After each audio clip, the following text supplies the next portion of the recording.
Sophia was there, where somebody got pushed through the window. Oh, yeah. That was on the He was beach. getting yelled at during that live shot. No, it was not a pleasant experience for him. Didn't they tell him that they were gonna like slash his tires or something? They were saying, "Where's your car, man?" He's like, "I walked from campus." Unlike you hooligans, I'm fit. I walk places. Okay. Oh, I'm gonna start the time for 30 seconds. All right, you guys, I'm muting myself. Be ready. Good luck.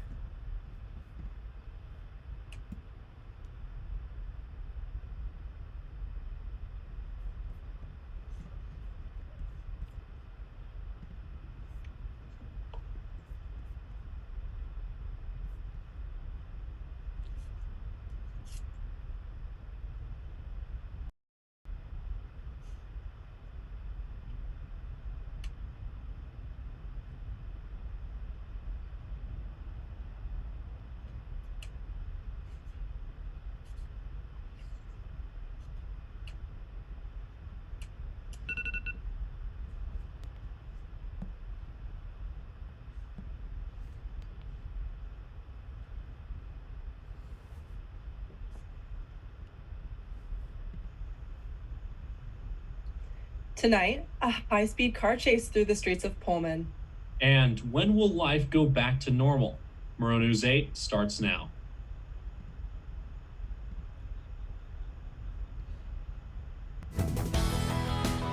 Murrow News 8 starts right now.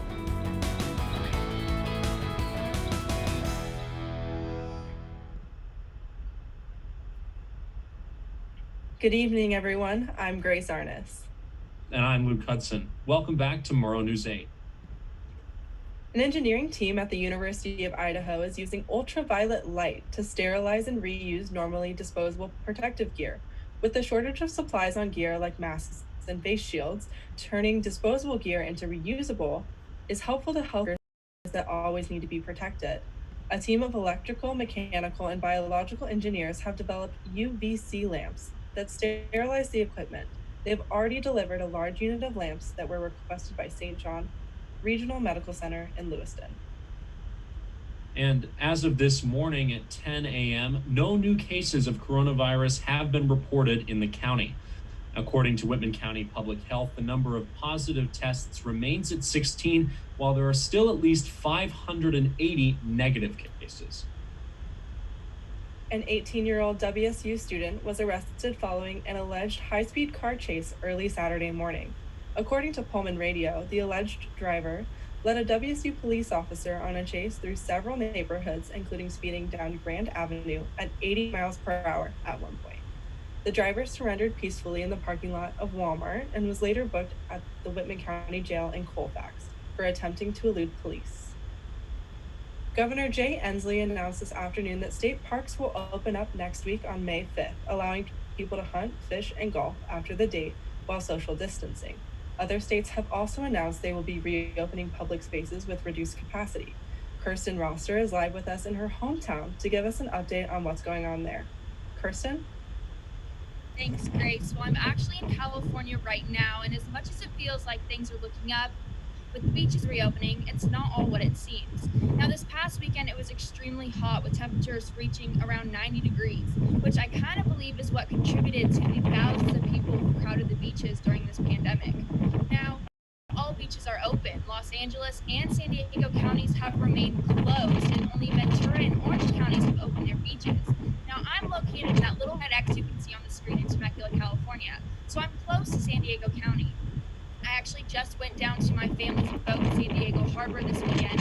We weren't even allowed to go out in the water, so they're taking this still very seriously in some counties, which is kind of crazy. I've never seen the water so open and bare. It was something different to witness. Now, what also is important is just because the beaches are open, that doesn't mean that following guidelines and social distancing can just be thrown out the window. Whether you're in the sand or the water, you still have to, keep that 6 feet, wear masks, things like that. Another really huge thing to notice is all beach parking lots are still closed. So like I'm saying, things aren't exactly just back to normal yet. Certain counties' stay-at-home orders for beaches will start to remain closed throughout May. Parking parking lots, restrooms, showers, access ways, places like that are again still closed. That's all from me. Now to Zach. Any big news in the world of sports? Well, Kirsten, just in case you didn't know, the NFL draft took place this weekend, and Desmond Patman was the only coup taken. The Colts selected Patman in the 6th round of the draft with the 212th overall pick. According to the Seattle Times, Patman is the first WSU receiver to be drafted in 2015, when Vince Mayo was picked by the Cleveland Browns in the 4th round. Anthony Gordon, the Pac-12 single-season passing yards, completion percentage, touchdowns, and total offense leader, found his phone silent during the draft. Gordon went undrafted, but shortly after the draft ended, reports came out that the Seattle Seahawks had signed the undrafted free agent quarterback. Gordon will compete for the chance to back up starting quarterback Russell Wilson this season. AXLY reported over the weekend the cause of death for WSU safety, Beekman.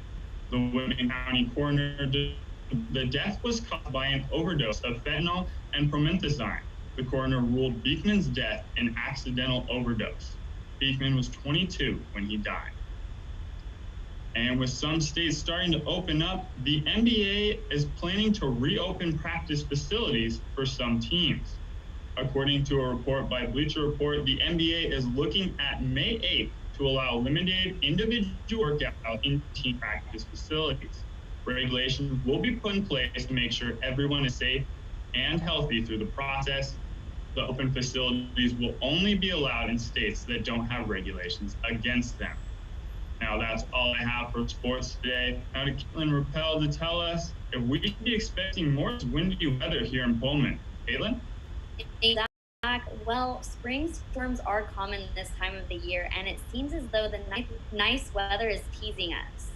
Today's weather was a bit all over the place. It started off mostly sunny, a high of 64. Then a spring storm seems to have rolled in.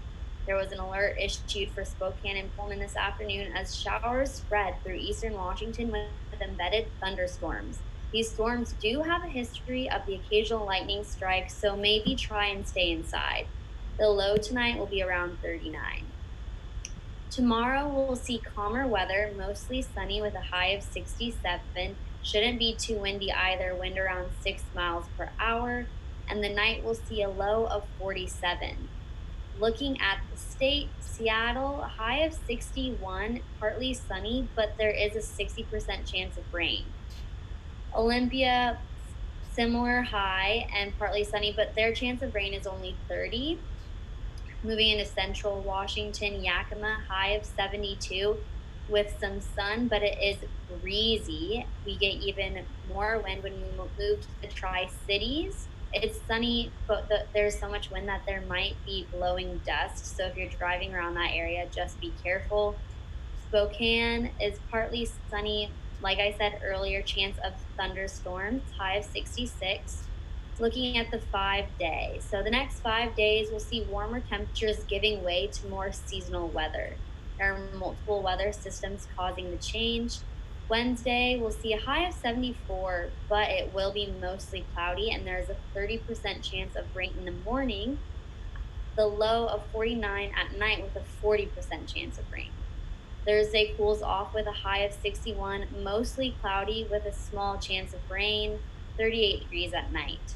Friday, the sun does return with a high of 62, low of 39.